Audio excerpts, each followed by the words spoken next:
നമസ്കാരം. റാഫ്റ്റോക്ക് ഫുട്ബോളിലേക്ക് എവർക്കും സ്വാഗതം. സൗദി ഫുട്ബോളിൽ എന്താണ് സംഭവിച്ചുകൊണ്ടിരിക്കുന്നത്?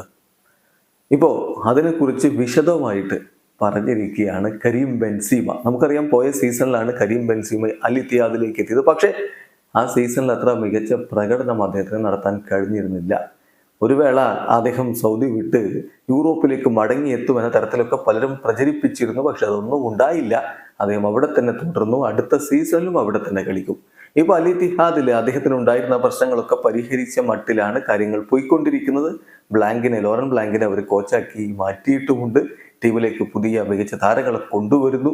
ഇതിൻ്റെയൊക്കെ പശ്ചാത്തലത്തിലാണ് ഇപ്പോൾ കരീം ബെൻസീമ പ്രതികരിച്ചിരിക്കുന്നത്. ബെൻസീമ പറയുന്നത് സൗദി ഫുട്ബോളിൽ എന്ത് സംഭവിക്കുന്നു എന്നുള്ളത് അദ്ദേഹം വ്യക്തമാക്കുന്നത് ഇങ്ങനെയാണ്: ലിറ്റിൽ ബൈ ലിറ്റിൽ ആയിട്ട്, ഇയർ ആഫ്റ്റർ ഇയർ ആയിട്ട് മോർ പ്ലെയേഴ്സ് സൗദി അറേബ്യൻ ഫുട്ബോളിലേക്ക് വന്നുകൊണ്ടിരിക്കുകയാണ്. ഇവിടുത്തെ ഫുട്ബോളിൻ്റെ ക്വാളിറ്റി വർദ്ധിച്ചു വരുന്നു.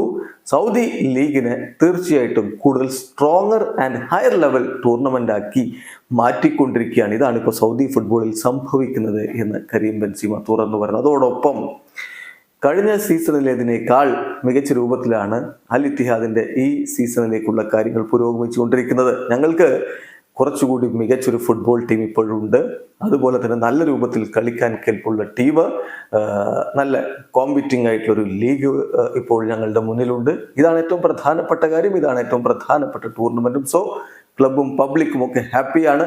ഈ സീസണിൽ കൂടുതൽ നേട്ടങ്ങളിലേക്ക് പോകാൻ കഴിയുമെന്ന് പ്രതീക്ഷിക്കുന്നു എന്നുകൂടി കരീം ബെൻസീമ പറയുന്നു. ഏതായാലും അൽ ഇത്തിഹാദ് വമ്പൻ സൈന്യങ്ങളിലേക്ക് കടക്കുന്നു എന്നാണ് ഇപ്പോൾ പുറത്തേക്ക് വന്നുകൊണ്ടിരിക്കുന്ന വാർത്ത. വീഡിയോ അവസാനിക്കുന്നു. ഫുട്ബോൾ ലോകത്തെ കൂടുതൽ വിശേഷങ്ങളുമായി റാഫ്റ്റോക്സ് വീണ്ടും എത്താം.